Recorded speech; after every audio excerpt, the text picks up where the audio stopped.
It's finished at the J. Davidson Stadium. Altrincham 2, Dorking Wanderers 1. We're here with manager Phil Parkinson after a game which had a lot of incident to it. But Phil, what do you make of your team's performance to grind out that result, the grit, determination shown? Yeah, I thought they were really heroic tonight. We probably needed a game like that where it looked like it was going to be easy at the start. The forwards were right at it, exactly what the doctor ordered. I thought they were phenomenal today, especially in the opening exchanges. Forced them to make early substitutions, and like I said, we were so comfortable, and a refereeing decision just completely changes the shape of the game. And I want to talk about the fans today because it's a Tuesday night. Usually we get around 2,000, maybe 1,500 in here for a Tuesday night game. But we've got a fan base that's willing to back the team, you know, home and away at the moment. And of course, the Union Grove Road supporters group doing their bit today with the, you know, getting behind the team. What did you make of that and the action to get that going in the first place as well? I think you've said everything, Noah, there. All I want to say is thank you. That's what we need. That's what we're desperate for, and they delivered on every front. And we've got to deliver now as well. So I know it wasn't an easy watch, that second half. It was painful, not a type of football that we want to produce, but unfortunately that was the situation that presented itself.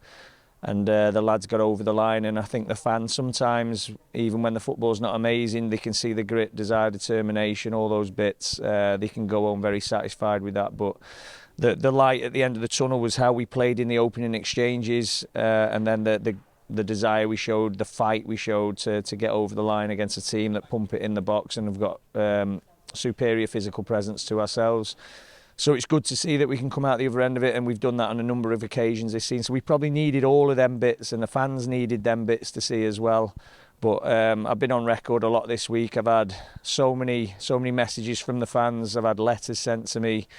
Mrs. Swindles, if you are watching, I read your letter to the players before the game, Diane Swindles, and that resonated with everyone in terms of how she felt. And that was reflective in the lads' performance, I felt, throughout the game. But as I said, phenomenal support at the start. That's what league teams do, don't they, where they get behind the lads right at the start. We've not really had that apart from big games. It can't be a one-off if we want to be taken seriously. But listen, nothing but thanks for the fans, and please keep that going. We desperately need you now. As I said, these are in the relegation zone now. We're close to the playoffs. Was there any difference between the teams? No, by the opening exchanges where we look very good. We've got two more teams who are down there. It's not easy. This is going to be a really tough ask, these next two games. Please get behind us and show us that level of support to help us get over the line. And I wanted to pick out Eddie Jones today because he played as an inverted fullback. You know, it gives space to your midfielders to run into the pockets where, of course, Eddie has left from that left-back position. What did you think of his performance, and what were your specific instructions to him as well today, and of course in the last few weeks, because he's been influential in the last few weeks to making this work?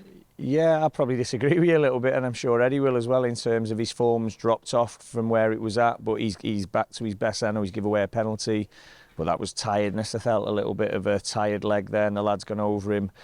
But you're right to point out how well he's done when he's become inverted. But we were probably desperate for him to get more overlapping runs today, and that's what we wanted to see, people running in behind. And Eddie's been a huge player for us this season, and will continue to be, developing and improving. And hey, the future's very bright for Eddie. So I'm really glad you picked him out as a top performer. But I would say Eddie's probably had a drop off by his levels so far this season. But today he was back to his very best. And I wanted to talk about the defensive effort because I thought it was outstanding to show that grit that we talked about. But crucial interventions, especially from Jake Cooper and Matt Gold, you know, in the first half and second half, of course, and Lewis Baines getting, you know, the sponsors player of the match as well. I think it shows that the team as a whole, the defence that was shown, you know, it was brilliant. And how did you think they did out there today? Yeah, well, I think we covered it at the start, didn't we? I thought they were superb to a man. The bit I've been asking the lads to develop in a particular area is leadership, because we're a very young backline. You look at Eddie, what is he, 23, 24 maybe, 23 though. Coop's 22, Bainesy 24, Banco 25. It's the really young. and then the lads in front of them, Isaac Marriott, 23, is such a young demographic in the squad, and the learning, as I said, the last couple of weeks they've learned a lot of hard knocks, and they put it all into place there in terms of all the bits. And when we talk about bits, it's not a technical and tactical thing. It's when it's like that, it's an organisation, it's a leadership, it's a desire. It's a communication thing, because it's backs against the wall and you've got to cover your mate, you've got to press, balance, cover, all those types of things, get your space, angles and distance right. And if you don't communicate and you don't, you're not constantly scanning, you're not organising, then you don't get that result tonight, because they've got a lot of experience in there. One thing Dorking have definitely got is, even though they're part-time, they've got a lot of experience that we certainly don't have. So it's something where they didn't expose us with that. Our lads really come of age tonight, and hopefully that can help them believe in it even more in terms of all them bits that I've just spoke to you about. And OT scored 2 goals in the opening 11 minutes of the game. The goals coming from Regan Linney and Matty Costello. What did you think of that fast start? Obviously, coming off the back of 5 defeats in a row, it could have been a tough game to come into on a Tuesday night, but the team did well to get those 2 early goals. Yeah, well, we've been stung by goals close together lately, haven't we? So it's nice to do it to another team. We were obviously very aware at half-time where we've been, for some reason, vulnerable in the second half, at the opening of the second half. We certainly weren't, even though we had 10 men. So all the bits that we were working on and trying to get back. I've been speaking all week about fine margins, 1%. That's what you've seen in terms of we've scored the goals when we've created them. We could have had a couple more as well on breakaways. There was one in the second half. If Noobs can just get Cozzy away a little bit early, I think a Cozzy going through there 1v1 with a keeper. There was a couple more opportunities. Really, really good. I think Eddie Jones has gone through and Briggs has made an unbelievable backtrack tackle. And that's in the 6-yard box. I don't think they really penetrated us like that today. So obviously we're a deep line defence.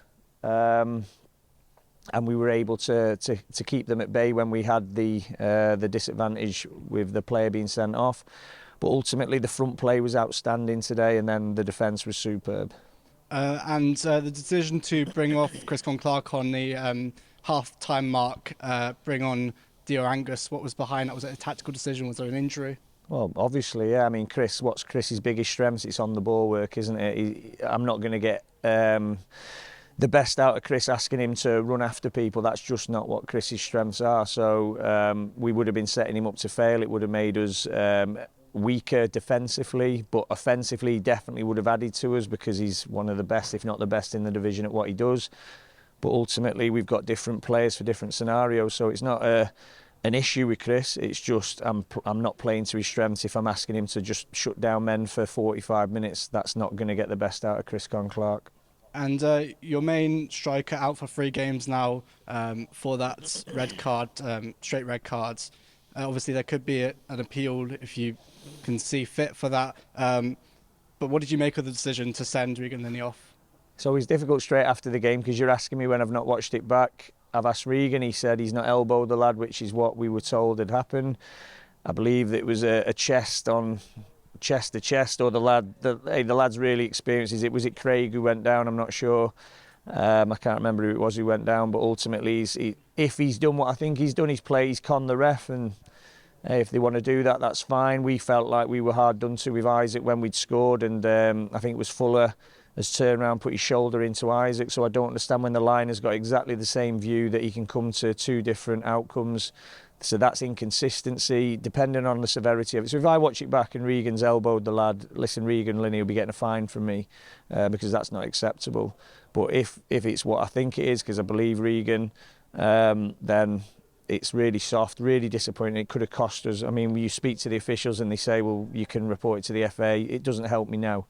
That could have cost us again tonight. There's been a few times that's happened this season. Thankfully, the players were able to turn it around and come out with a well-earned victory. And Dorking had the lion's share of possession in the second half, that has to be said. But your team obviously grinded out that result, and that's really important, probably quite reassuring to you as well. Yeah, well, they're gone now, aren't they? We're 10 men and they've got 11, and we've got to sit behind the ball and defend the lead. We're not going to go running after the ball with 10 men. I thought the lads stuck to the jobs that they were given, so we were a deep line block. a 4-4-1, almost a 5-4 at times, but we were under the pump and we had to get a result tonight, so there was no way we were going to take any risks, be expansive, do anything that we would probably normally do if there was no pressure on. Maybe if we hadn't lost 5 on the bounce, we could have gone for it a little bit more and put a bit more pressure on them in the back line, but we're the team under pressure. We've got to keep winning just like they did in their situation, so that's why they loaded the box. They were never going to give in. One thing I've got to give Dorking is they always go to the end, and I knew it would go right to the end, and the ref wanted to give them a little leg up as well. 96 minutes on the corner, wanted to play with 2 shots more in the game. We've been here before, Halifax, if everyone remembers, when referees add on time like that. It's an absolute killer, but this referee again decided that he wanted to play and give me a heart attack. So luckily it's not hurt us. I'm joking about it now, but I was not happy about that at all. If the sending offs are what I think they are, then I'm really not happy about that, and I'll be certainly taking my issue. I never go to the officials with anything, but that could have hurt us again tonight, and I'm sick and tired of it. And up next at the J. Davison Stadium on Saturday, the visitors are Woking. They've just picked up 3 points at home to Kidderminster Harriers. What do you make of the challenge from Michael Doyle's side coming here? Tough, as I said to you, all the bottom teams are capable of beating all the top teams. It only looks like Chesterfield and Oxford who look sort of immune to that. I know Chesterfield got beat, but remember these beat Chesterfield comfortably on Saturday, and they've come here and they've really given us a tough go in the second half, but we looked very, very good in the first half, so that's great to see. We were back to some of our attacking best. Woking are going to be really difficult to beat, a really, really well organised team. New managers got them really regimented. New players, well, a lot of new players that I've got to get my head around. Me and Neil were talking about it before in terms of personnel that we're probably not too familiar with. So we're going to have a real good look at that, rest up massively on Thursday, recuperation, do a lot of self-analysis and get ready for Saturday.